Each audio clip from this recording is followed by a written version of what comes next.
Books. Welcome back to my channel. Today we're back to continue with our read aloud, read along of Maya Angelou's second memoir, Gathered Together in My Name. We've been reading together her memoirs, and earlier chapters and the earlier book are linked in a playlist in the description box down below. Go check those videos if you want to start with an earlier chapter.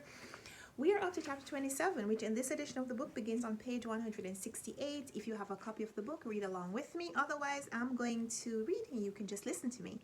So like I said, chapter 27 goes like this. You sure are starting at a good time. The radio said rain today. I sat in an uncomfortable chair and watched the two women. Clara looked up at me and explained, "Tricks walk in the rain." She laughed.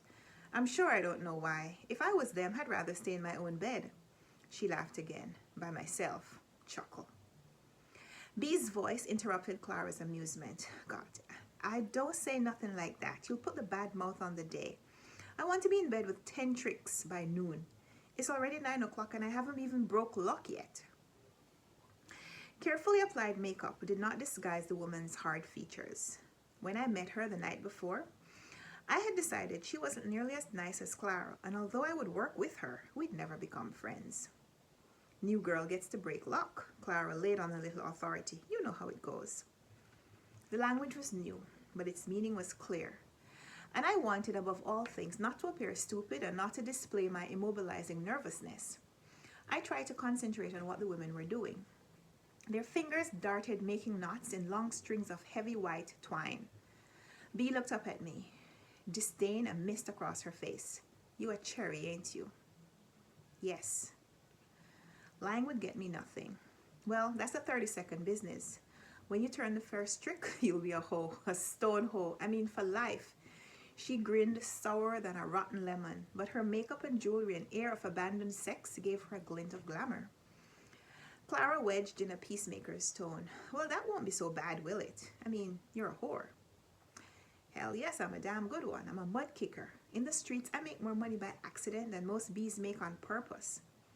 She rolled her head and twisted her body. "And it's more action, too. I mean, the lights and tricking all night till the sun comes up." I wondered why she left the streets. I just got too hot. I was getting busted 2-3 times a week. So my daddy brought me down to this crib. Let the heat get off. Then I'll be back to switching and being and getting merry like Christmas. They both stood up and shook out strings in their hands. Clara walked to the living room door and attached 2 strings to tacks over the lintel. She took matches from her robe pocket and lighted the ends that swung lazily near the floor. You burn string in the morning for luck, Rita. When it reaches the first knot, the tricks begin to walk. Bee had left the room to place string over the other doors. Clara went back to her uneasy chair. "Now, Rita, let's have a little talk. You were so tired when LD brought you in last night. I thought I'd wait till morning to tell you how I run this place." I pulled my attention from the little red mouse that were nibbling up the string. "LD said your work name was Sugar. I think that goes with you. You're so young and quiet. Now, here's how it goes. In your room, you have a tablet, and when you take a trick, he pays me, and after, I sign your book. If you didn't have a man of your own, I'd give you your money at the end of the day, and you could leave. But what'll happen is, at the end of the week, Lou will come, and I'll give it to him. He'll straighten out your bills, room, rent, board, and liquor." She caught herself. "Of course, you don't drink, and soft drinks are free. Then you get your day off and get to stay all night with your man. All my tricks are Mexican. They're fast, but not too clean. Each girl has her own trick pan and towels. You wash them first and after. Then you take fresh water and wash yourself good. Since you're a cherry, I have to tell you Mexicans aren't built very large, but don't open your legs wide. They are tricks, not your old man, so don't try making love to them. That's why they call them tricks." Clara's superstition about the burning string had already disenchanted me, and her conversation on deception of customers erased any respect I had for her. The only way I could be in the business was to give due service for the money paid. I decided privately that I would make each trick, each man, happy and forget the unbearable loneliness that sent him out in the rain searching for love. "They walk in here," she continued, "and take their choice of you or B. LD said you shouldn't use makeup and ought to keep on wearing those Junie flip clothes. That's all right with me. When you get regulars, B is not allowed to pull them unless you're busy and they can't wait. That's the same with her steadies. Anything you want to know, ask me." The doorbell rang. See, Rita, look at the string. The red dot had reached a knot on one of the strings. Trick time. B came running into the room, and the sound of her footsteps was a little more audible than my heartbeat. The moment of truth had gotten stuck in my throat, and saliva refused to go around it. Clara went to open the door. Hello, Papa. Come in. I've got something special for you today, she stage whispered, a schoolgirl. My God, she was lying. I was already going to be a whore. Take this man's hard-earned money, go to bed with him without love. Why add lying to it? They came in view. Clara had her arm around the shoulders of a short little fat man who wore matching grey khaki pants and shirt. He looked Indian. Sugar, come over here and say hello to Papa Pedro. I walked over as if I was being introduced in my mother's living room. Buenos dias, Senor Pedro. His eyes left my flat chest and narrow hips. Oh, hablas español? My mind flinched at his use of the familiar. It should only be used between family members, close friends, and lovers, according to my high school teacher. Sí, yo lo puedo hablar. Okay, sugar, take him in the back and show him a good time. B's voice hacked through from the corner. Yeah, Pedro, if she don't give you enough, you can see me after. Remember the last time? His glance didn't stay 2 seconds in her direction.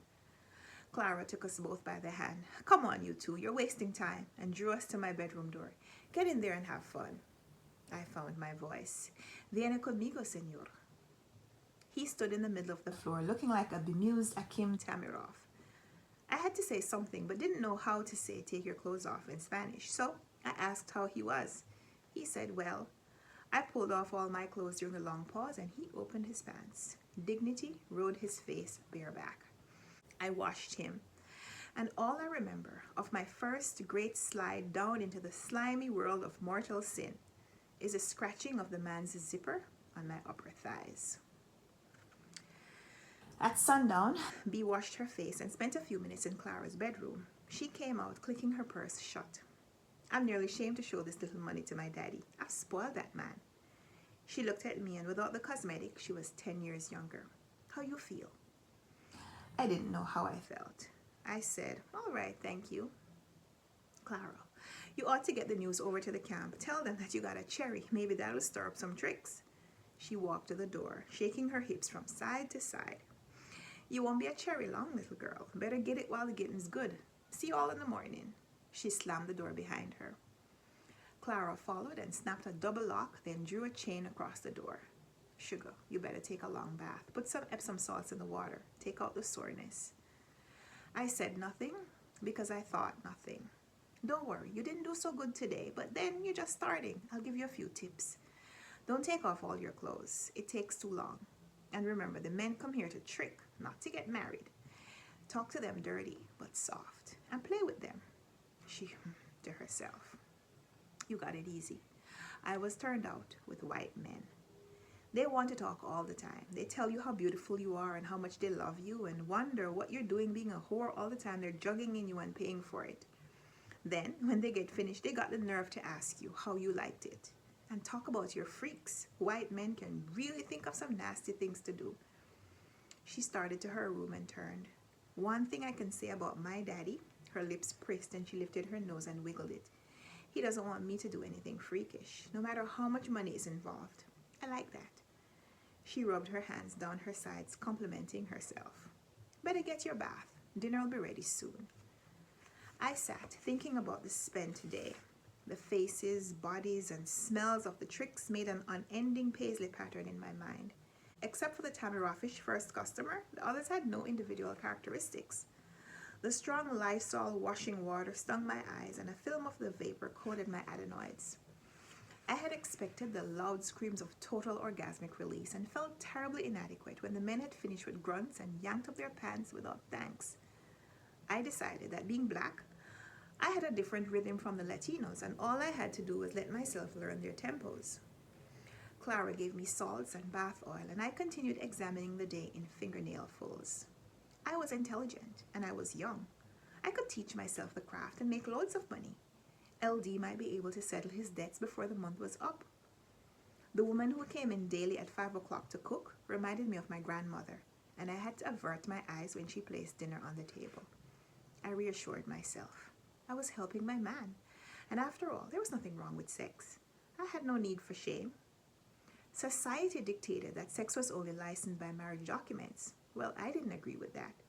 Society is a conglomerate of human beings, and that's just what I was, a human being.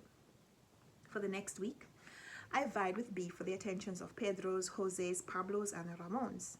I brushed up on my Spanish and tried with little success to include tú in my enticing come-ons. The women's conversations interested me more than the Trick's visits. Men came to Clara's house singly, and rather than having an air of celebration, they all seemed to be ashamed of their own presence and at the same time resigned to be there. I never found one man who considered how I might or might not enjoy those 3-minute sojourns in the cell-like room. And for my part, I accepted Clara's signature on my tablet as a symbol of being paid in full. B made an attempt at friendliness one morning. She came into the house early and settled on a stiff chair opposite me. "Sugar, how do you like it?" Her voice was kinder than usual, which surprised me. And as I had no ready answer, I muttered, "Well, it's a new? Screwing ain't new, is it?" She slipped back into sarcasm easily. "No, that's not what I meant." "Well, don't worry about it. You'll break in. I won't be doing this long." I had to separate myself from the insinuation. "Like hell, wait till you make a nice piece of money. Then your daddy will give you a little white girl." "A what? What would I do with a white girl?" She laughed, a tight little laugh. "Not a white girl. You don't know what white girl is?" "I don't know what you mean." I was trying to withdraw. "They call cocaine white girl. Some people call horse white girl too. I don't mess with heroin though. It makes me sick. But wait till your daddy gives you some coke. Kiss the baby." Hugging herself, she coasted away for a second on her thought. I wouldn't tell her that LD didn't even want me to smoke pot, but she seemed to pick the thought out of my mind. "They won't let you smoke hemp though. They say it makes a hoe too frisky. Hoes get their heads bad and forget about tending to business." Clara came in bringing coffee, and B plunged into conversation with her. "You know what we did last night? Daddy took me down to a gambling place in Fireball. You know who I saw? Haven't seen that B in a month of Sundays." I didn't know the people she was talking about and couldn't have cared less what she did the night before, but she had given me something to think about. Since she spoke from experience, she was probably right. But she was talking about pimps, and I knew LD wasn't a pimp. He was a gambler. I couldn't allow myself to entertain corrosive thoughts. All I had to do was do my best to help him and keep my thoughts clear and unpolluted. I decided I wouldn't even mention the conversation to LD. In the long waits between customers, B and Clara talked about money, their old men, other whorehouses, and their old men, and travel to nearby towns and their old men. They both called their men Daddy, and when speaking of them, even when relating the beatings they had received from Daddy, their voices tightened into lurid imitations of baby talk. Their faces softened and their lips pouted.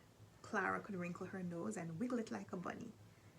I wondered if prostitutes as one suffered from an electrocomplex and were motivated by a need to have a daddy, please a daddy, and finally make love to a daddy. My daddy says he's going to take me to Hot Springs for the season. B sat in her chair by the door and shook her delight. Daddy and I went to the Kentucky Derby last year. We had a ball. Clara began to shake her nose. Everybody was there. I met sports from New York City and Detroit and Chicago.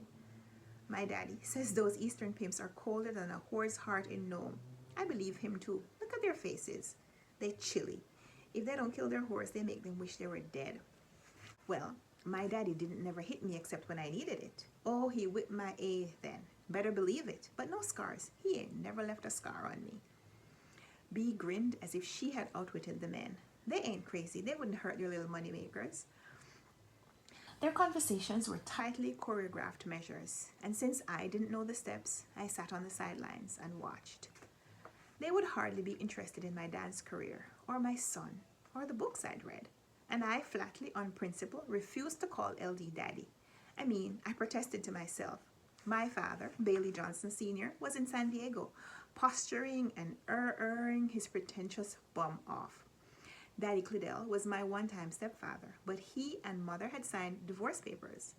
Mother's men, whom I had called Daddy Jack, Uncle Bob, or Hanover Daddy, came and went with such regularity that whatever name I tacked on after the paternal title escaped me after a few months. I decided I wouldn't discuss LD at all. They were too cynical to understand that we were in love and that after I had helped him out of trouble, after he had a divorce, we were going to be married and live in a dream house with my son and lots of flowers. I would not share my plan with hard-hearted horse. Despite my youth and high school clothes and stilted Spanish, I wasn't popular at Clara's. The men preferred B. She had a swing to her hips and a knowing smile that I couldn't imitate. Then, Mexican farm workers obviously had no erotic fantasies starring black teenage girls. They came to a whorehouse for a whore, and B answered their needs. Have a good time, y'all, Clara waved to LD and me from the steps. He didn't acknowledge her, but I turned and waved. In the car, he wore the same sour face he'd had when he returned from talking with Clara in her bedroom. Fear that he didn't love me anymore iced my bare arms. When I first went to Clara's, he had assured me, "Don't worry about going to bed with other men. It'll just make me love you more. You're doing it to help Daddy." He hugged me too. Now I remembered, and suppose he had thought so at the time, but when face to face with the reality, he found me disgusting. For the first time since I went to Clara's, I began to feel unclean. I was Lady Macbeth. All the waters in the world wouldn't wash away the fingerprints of the men who had mauled me. I had been stupid to let him talk me into doing something that would turn him from me. He needed love. He needed a good woman to love him, especially now while he was in trouble with the big boys. But instead of using the brain I was inordinately proud of, I had let him down. His life was so unstable. The big diamond ring and expensive car were symbols of insecurity. And when I had a chance to introduce some order into his world, I had fluffed it. It was clear I'd never see him again, since waves of hate radiated from him as rhythmically as the heat trembled up from the highway. We rode in silence until we reached Stockton. "Where do you want to go?" His question popped like a whip. "To pick up the baby." The steering wheel almost came off in his hand. When he parked the car, he made no move toward getting out, so I opened my door and had to ask, "Will you take us for a ride?" "Close the door, Rita. I better talk to you." Now it would come. The bad words, the insults, and all rightly placed. I closed the door. I talked to Clara, and there wasn't hardly any money at all. "I don't think you tried." "LD, I did. I tried with all my heart." Relief flooded my brain. If that was all he worried about. "Clara says you sit around like a judge, never saying anything to them, and that you talk to the tricks in Spanish like a school teacher." "LD, I'm sorry. I just don't know what to do, but I promise I'll try harder. Don't be angry, Lou." "Another thing, you haven't called me Daddy. I'm supposed to be your daddy." He was fierce suddenly. "Remember that?" I said, "Yes, Daddy," and hated it. Later on, I'd be able to tell him the Electra story and explain why I hated my own father and expand my theory about prostitutes and their men. I knew he wouldn't appreciate being thought a pimp, and we'd be able to lose Daddy from our vocabulary unless he allowed my son the right to so address him. "I can't take you all out today, but here, pay the woman, and here's $10. You all go to a picture show, but don't keep him all night. Take him back to her and I'll come over to your place this evening." "Yes, Lou." He wasn't angry any longer. "Daddy?" he prompted. "Daddy." I smiled and bided my time. That was chapter 27. I hope you'll come back next time and join me when we continue with our read aloud, read along of Maya Angelou's memoir. Thank you so much for watching. Give me a thumbs up if you like this video. Subscribe if you want to see more. Let's chat in the comments. And until next time, happy reading. Bye. That was a really sad chapter. That was a really sad chapter. What book is this? Except for the Tamirami, except for the Tamirafish, except for the Tamirami, except for the Tamirami.